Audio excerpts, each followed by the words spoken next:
and he didn't mention any things regarding the Afghan constitution. And the third point was that he said that Afghanistan was occupied. That united many people here in Afghanistan about using the word of occupation. I think President Karzai suspended the talks that he set up because of that. But those were the points maybe considered by President Karzai. Because the Taliban won't talk to him, that's the problem, isn't it? And what leverage does he have to force the Americans to bring him into talks with the Taliban if the Taliban don't want to talk to the Afghan government? Well, I think this was the leverage that he was thinking if he do that to suspend the BSA, so there will be no room for him to influence the American to provide him some opportunity. But meanwhile, I do think this is too late. So you think that it's important Afghanistan has an agreement with the US to keep forces after 2014? What level of force would be acceptable? The level of force which is enough to take the security. We all know that there is no air force yet. In fact, by our air force in Afghanistan, so we just really need foreign assistance. You know, the level of the violence went high in the summer. And that will be not practical to get up all the forces and not to have the BSA sign on time and not to seek their assistance, particularly aerial assistance and also the operational assistance. Exactly. As you say, Afghanistan's army has no planes, very little heavy artillery. Without support from outside, especially the Americans, they are likely to be defeated by the Taliban. Of course, the Taliban know that. Well, the Taliban know that. As I said, I mean, our forces are very courageous and we have a lot of that's proven, and particularly in those attacks which happened in Kabul in last month or so. But again, I totally agree. Whether aerial support and whether we're having enough equipment for our army, it will be really difficult to fight this insurgency and to defeat them. Or, in other words, to defend ourselves. Do you believe in the end the Karzai government will reach agreement with America on future forces beyond 2014? Well, both sides have to make an agreement. Both for the United States and more than for the United States, for Afghanistan, as I said, desperately we do need to sign this bilateral security agreement, because that will jeopardize the international security in second hand, but that will definitely undermine our national security. And just finally, do you believe that Taliban representatives will be part of a constitutional government of Afghanistan, and will Hamid Karzai be anywhere near that government if they are? Well, we have to be part in government in Afghanistan in the future.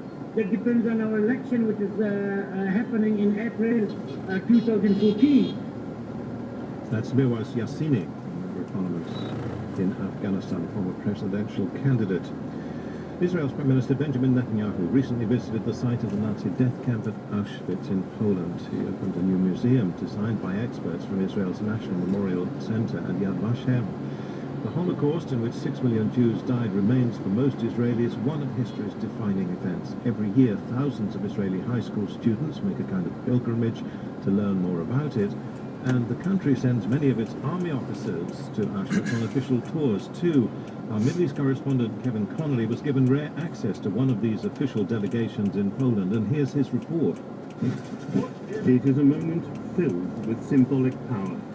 A delegation of Israeli officers parades at Auschwitz. The Star of David flutters brightly under a lightless grey sky.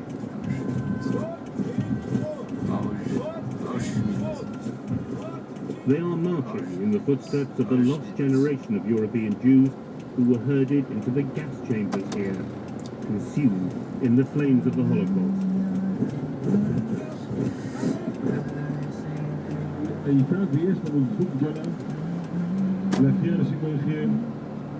The Israeli commander, Brigadier General Roy Yelkabetz, is a moving tribute to Yehiel Alexander, who survived Auschwitz. He was now making his 35th trip back to the camp. It is tough to come back, he tells me, but he's worried that if he doesn't, then the history of what happened here might one day be forgotten.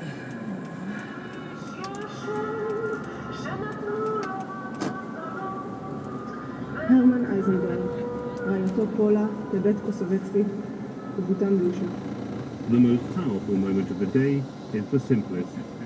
Individual soldiers read the names of members of their families who died in the Holocaust. וילדיה ישראל יזי ושמואל סידני.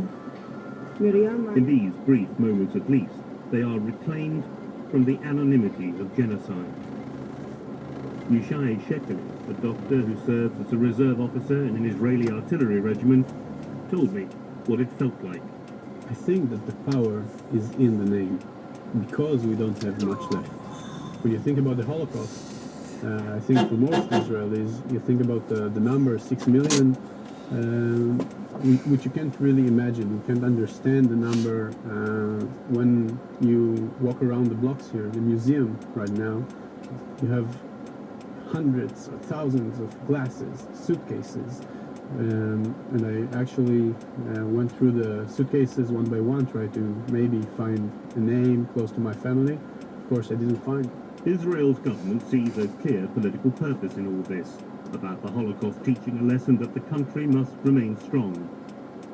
The officers I spoke to all agree with that message, naturally enough, but for many of them, like Captain Yael Sela Arbel, the whole experience is more emotional than they'd expected.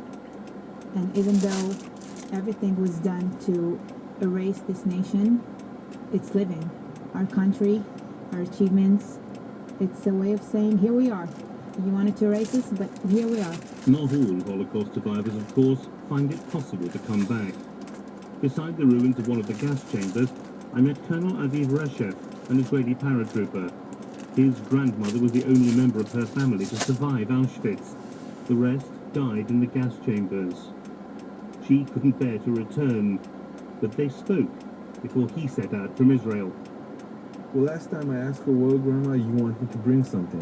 You want to write a note or light a candle or something?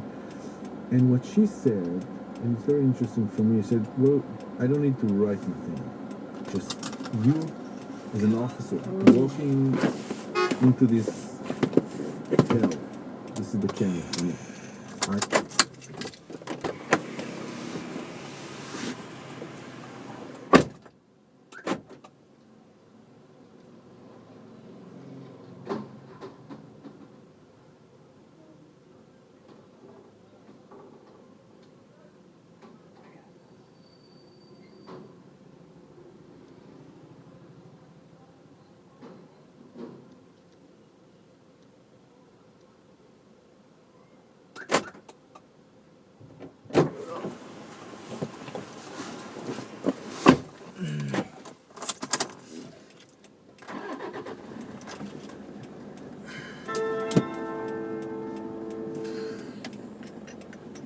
Kevin Connolly's report from Auschwitz.